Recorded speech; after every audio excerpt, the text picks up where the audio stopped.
अस्सलाम वालेकुम। लाड़काने खां लाइव अॼु मां दोस्त पंहिंजे नंढाप जे बहितरीनु दोस्त राजा ग़ुलाम अब्बास साहिब जन वटि हुयुसि।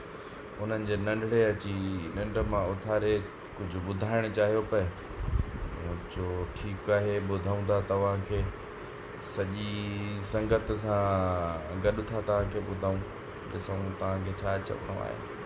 ॿुधायो बाबा, छा पिया चओ चाचा? ही साईं मुंहिंजो साईं जो नालो आहे मोहम्मद सारिब। साईं जन पढ़ंदा आहिनि तमामु सुठो जेको आहे हिते स्कूल में। साईं जन कुझु चवंदा। हा बाबा, छा था चओ? सिंध छा बल्कि पूरे पाकिस्तान अंदरि तमामु वॾा ज़ुल्म पिया हलनि था। सिंध अवाम सिंध जी स्पेशली सिंध अवाम खे का ख़बर आई कोन त छा थो हले पियो।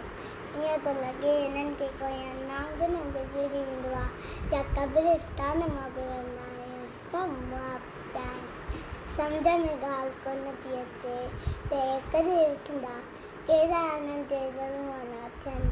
तव्हांजे अची करे तव्हांखे फिल्टो था त उथंदो, तव्हांजा आवाज़ बि मलनि, उन्हनि सां बि ज़ुल्म, तव्हांजे उस्तादनि सां बि ज़ुल्म, तव्हांजे ॿारनि नंढड़नि सां बि ज़ुल्म, तव्हांजे पीअरनि सां बि ज़ुल्म, तव्हांजे हिकु ॿार खे वॾे खे ॾिसे करे थी उथो कोन था।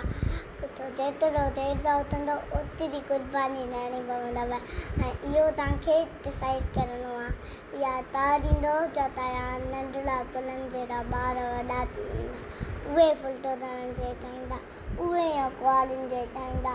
ख़ुदा उथो हिननि नंढड़े मुफ़ादनि खे पोइते करे मुल्क जे मुफ़ादनि ते ॿाहिरि निकिरो, रोडनि ते निकिरो। ही ज़ालिम घटनि पर पाइण में बदिलंदा, मज़लूम घणा आहियो पर पाइण में अलॻि आहियो। गॾिजो, रोडनि ते निकिरी हिननि जी ज़ुल्म ते चढ़ी वञो।